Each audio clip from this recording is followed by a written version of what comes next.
नमस्कार प्यारे विद्यार्थियों, DAV mall public school Hindi कक्षा में आपका स्वागत है। आज मैं आपकी कक्षा 5वीं में हिंदी व्याकरण के मुहावरे के दूसरे भाग पढ़ाने जा रहा हूँ। आपका विषय शिक्षक जीवराज साहू। आइए एक सुंदर विचार के साथ आज की कक्षा प्रारंभ करते हैं। आज का विचार है, सभी परिस्थितियों में संतुलन बनाए रखना ही प्रसन्नता की चाबी है।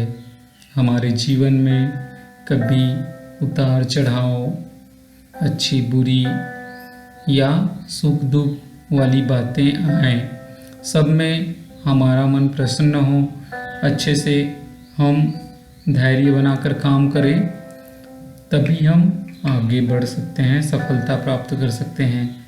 इन्हीं सुंदर विचार के साथ आइए आज की कक्षा प्रारंभ करते हैं। मुहावरे। पूर्व वीडियो में मैंने परिभाषा भी बताया था। संक्षेप में कह सकते हैं संक्षिप्त रूप से कि ऐसा वाक्यांश जो अपने साधारण अर्थ को छोड़कर एक विशेष अर्थ को व्यक्त करता है, वो मुहावरा कहलाता है। इसको वाग्धारा भी कहते हैं। आइए देखते हैं अगला मुहावरा, दोनों हाथों में लड्डू होना।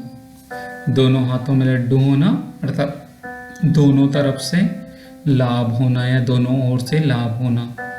कभी कभी हम देखते हैं बहुत सारी जो बातें होती है हमारे पक्ष में लाभ ही लाभ वाला होता है, तो उसके लिए मुहावरे प्रयोग करते हैं, दोनों हाथों में लड्डू होना। दूसरा उदाहरण, हाथ मलते रह जाना अर्थात पछताना।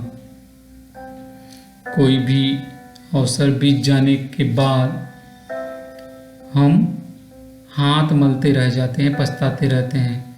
जैसे रामू को यह कार्य अभी करना था परंतु उन्होंने नहीं किया, और अवसर बीत जाने पर वह हाथ मलते रह गया। इस प्रकार से हम वाक्य प्रयोग कर सकते हैं। अगला उदाहरण देखते हैं, बाल भी बांका ना होना।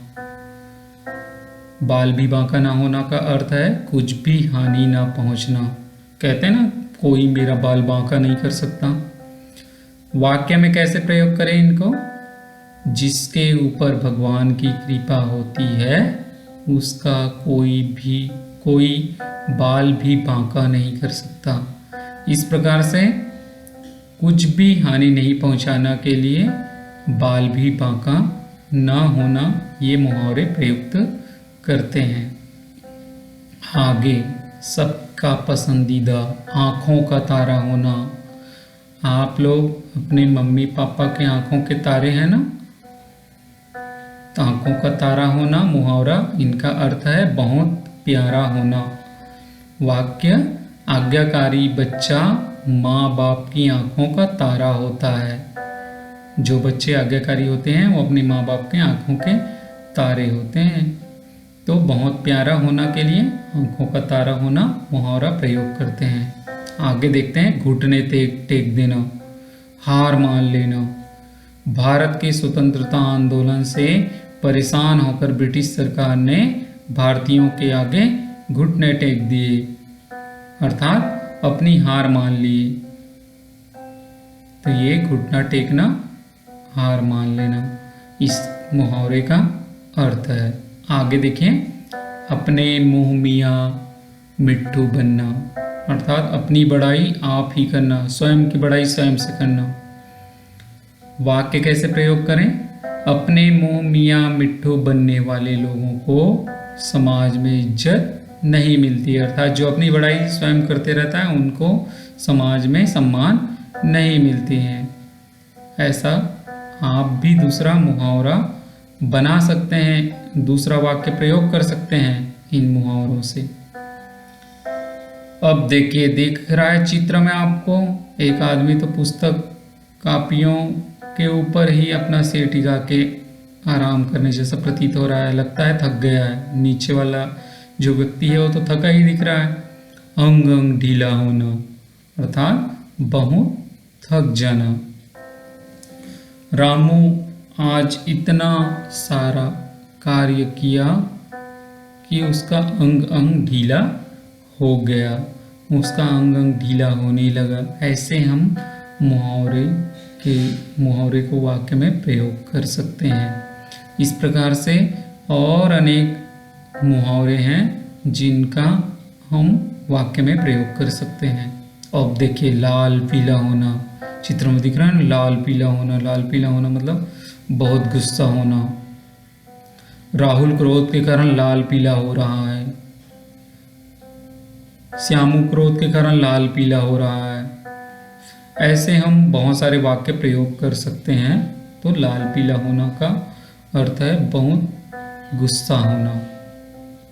आगे देखते हैं, आग बबूला होना। आग बबूला होने का अर्थ है क्रोधित होना। पिताजी अपने बेटे को जुआ खेलता देखकर आग बबूला हो गए, क्रोधित हो गए। कक्षा में बच्चे उदंड कर रहे थे तो शिक्षक आग बबूला हो गए। मेरी पेंसिल मेरे छोटे भाई ने चोरी कर लिया तो मैं आग बबूला हो गया। ऐसे बहुत सारे वाक्य में हम इन मुहावरों का प्रयोग कर सकते हैं। कान पर जूं ना रेंगना अर्थात कोई असर ना होना।